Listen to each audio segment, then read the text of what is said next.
الحمد لله رب العالمين حمدا كثيرا طيبا مباركا فيه كما يحب ربنا ويرضى وأشهد أن لا إله إلا الله وحده لا شريك له وأشهد أن محمدا عبده ورسوله صلى الله عليه وعلى آله وصحبه أجمعين بحول الله تبارك وتعالى.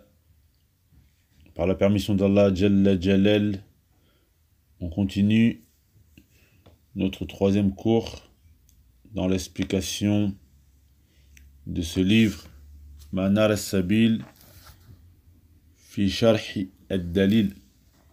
Et on était au chapitre du jeûne. Donc le shir, on s'est arrêté quand le shir disait, il a dit le shir rahimahullah tabaraka wa ta'ala. Donc on s'était arrêté au dernier cours où le shir nous parlait de l'intention. D'accord, il disait que le fait de manger, de se lever pour faire sahour, cela montre que l'on a mis l'intention.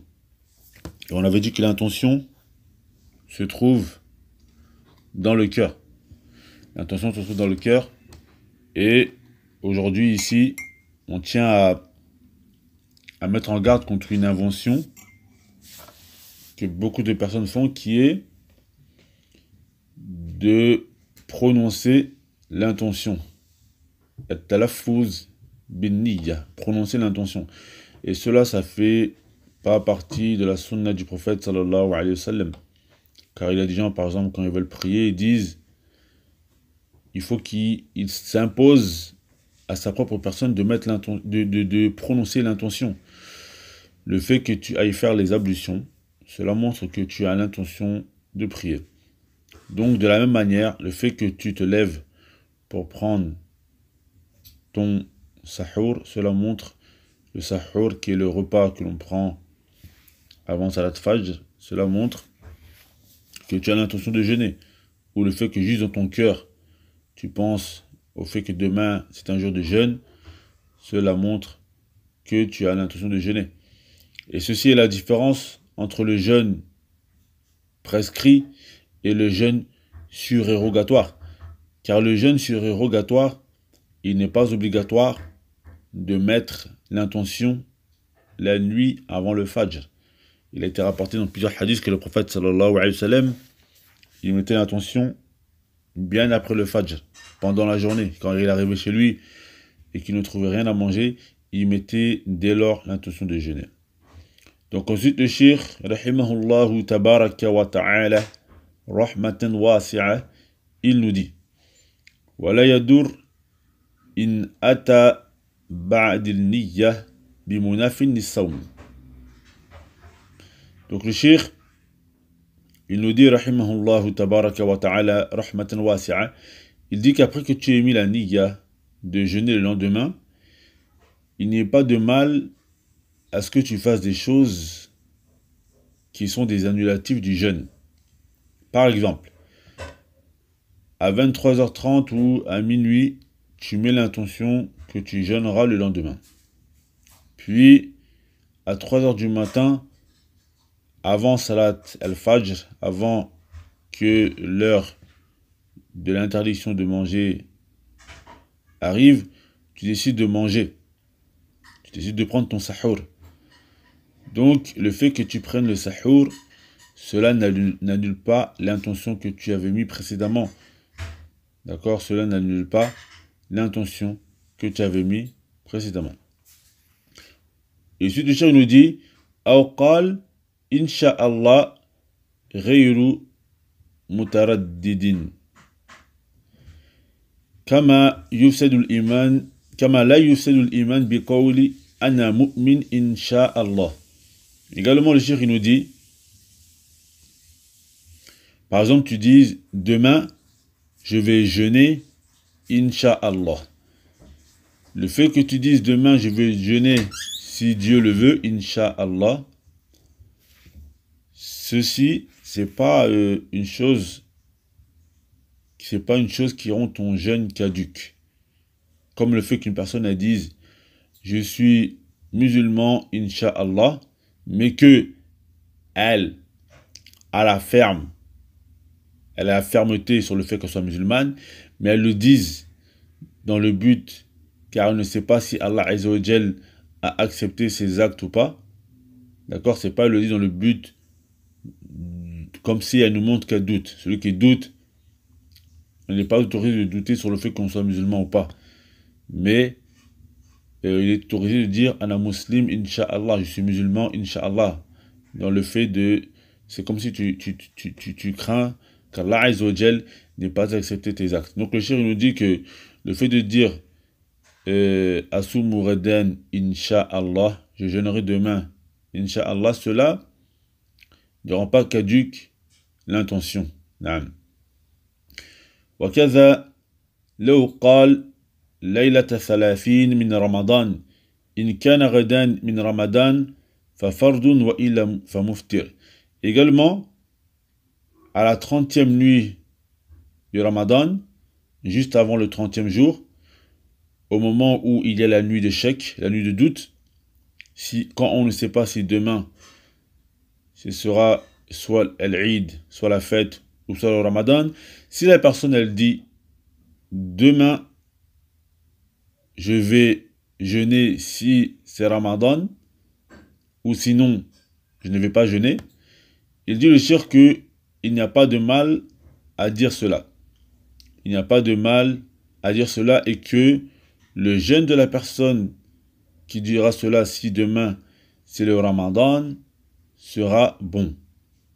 D'accord, le jeûne de la personne qui dit cela si demain c'est Ramadan sera bon, car la personne n'a pas remis en doute le fait qu'elle jeûnera. Elle a juste remis en doute le fait que si c'est Ramadan, elle jeûnera, et si ce n'est pas Ramadan, si le Ramadan est fini, elle ne jeûnera pas. Ensuite, le cheikh nous dit, rahimahullah, tabaraka wa ta'ala, rahmatan wasi'a, wa yadur in qalahu fi awwalihi li'admi jazmihi bin niyya. Et il dit, mais par contre, s'il dit au début du mois du Ramadan, s'il dit au début du mois du Ramadan, si demain c'est Ramadan, je jeûnerai ou pas, il dit le cheikh que là, ça peut avoir un effet caduc, car cela montre qu'il y a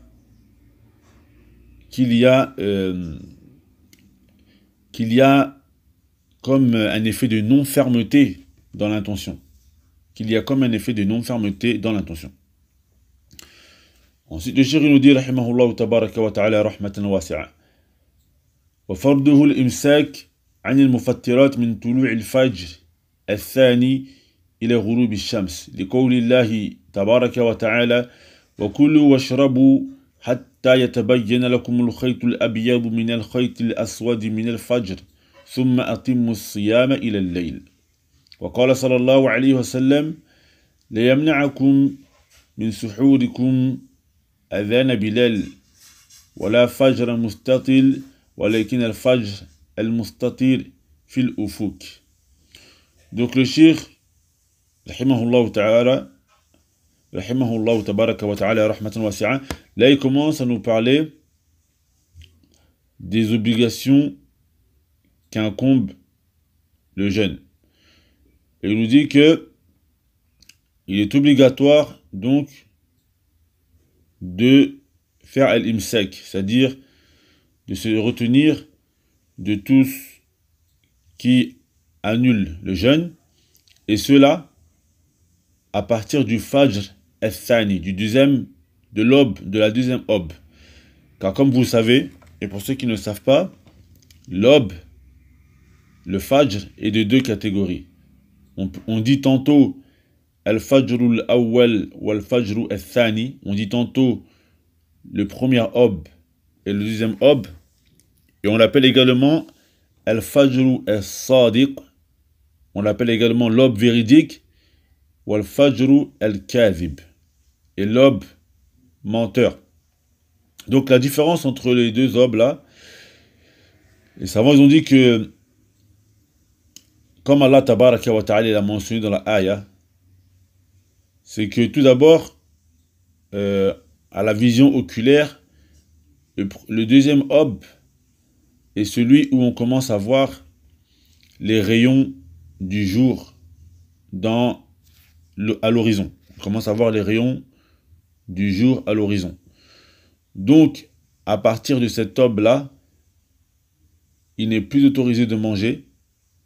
À partir de cet ob-là, il n'est plus autorisé d'avoir des rapports avec les épouses, entre époux.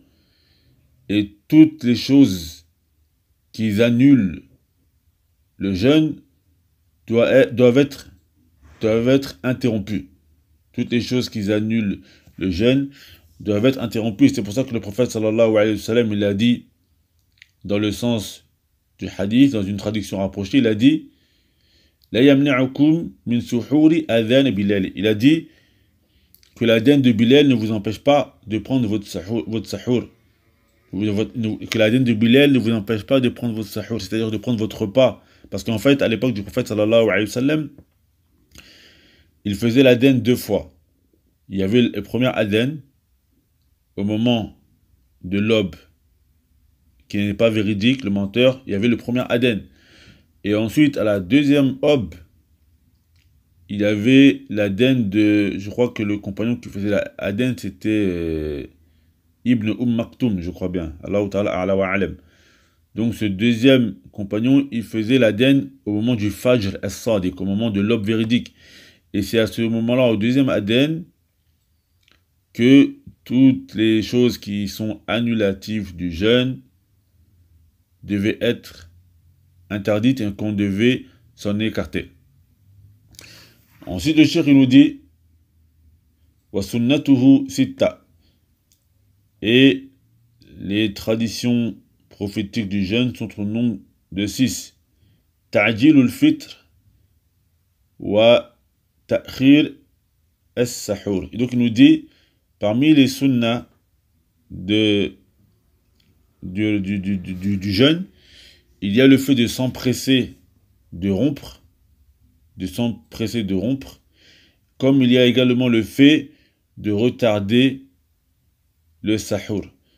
Et cela, il y a un bienfait. Car quand tu retardes le sahur, cela est plus à même que tu tiennes ton jeûne sur la distance. Sachant que nous, en Europe, par exemple, des fois, on jeûne pendant 12 heures d'affilée. Donc, le fait de prendre un sahur qui est tard, cela va te permettre de ressentir la faim le plus tard possible. Ensuite, il dit وَالزِّيَادَةُ فِي الْأَعْمَالِ الْخَيْرِ.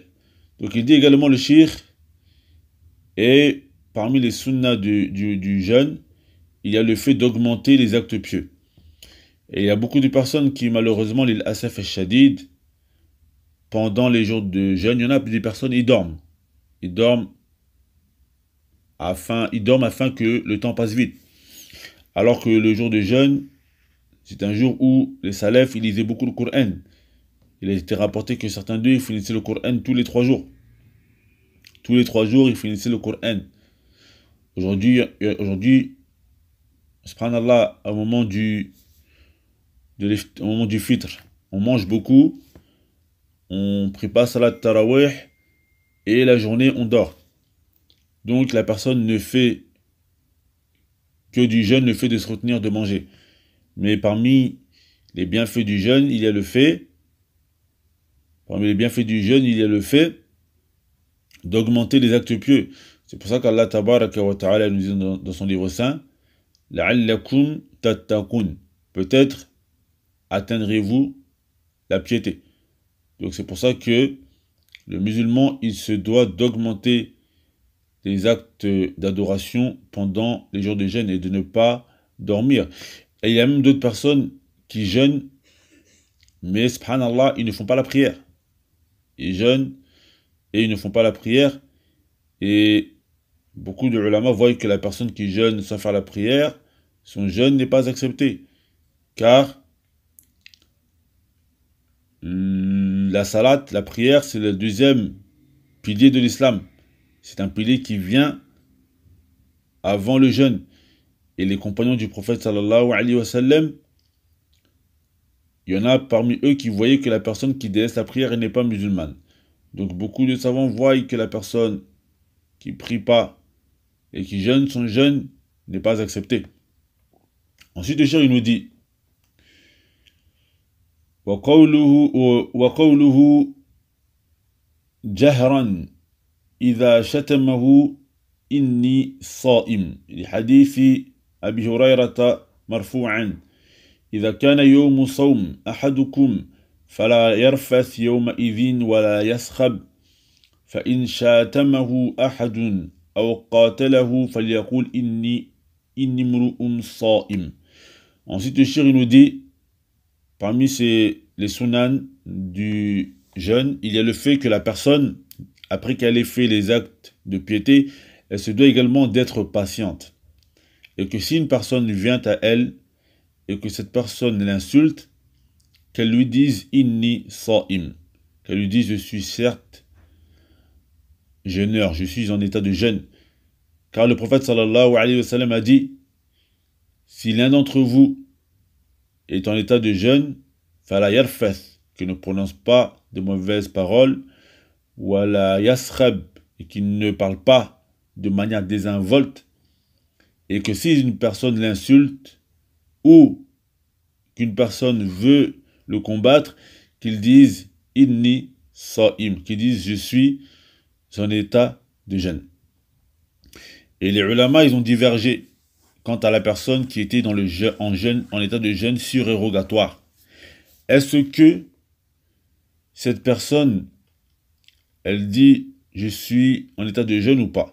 Certains, ils ont dit que si elle est en état de jeûne surérogatoire et qu'une personne se montre désinvolte à son égard, certains ont dit que si c'était en état de jeûne surérogatoire, qu'elle ne dise pas « Inni sa'im » afin de ne pas être dans l'ostentation.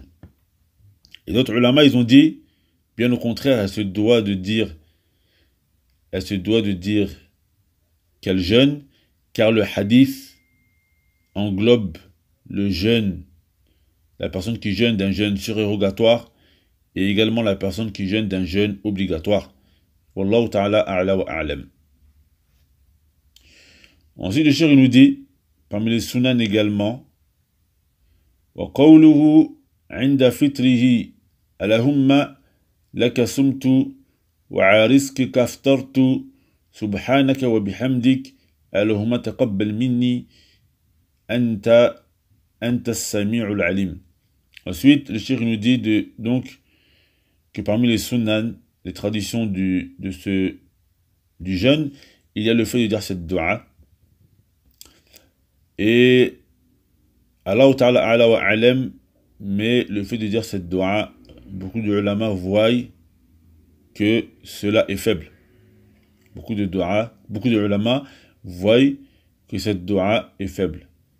Et le cheikh nous dit que Ibn Umar, radiallahu ta'ala anhu wa ardah, il disait ذهب الظما وابتلت العروق ووجب الأجر إن شاء الله. Donc Ibn Umar il disait cette dua, et ça a été authentifié par Cheikh Al-Albani rahimahullah tabaraka wa ta'ala rahmatan wasi'a. Et pour terminer, le cheikh il nous dit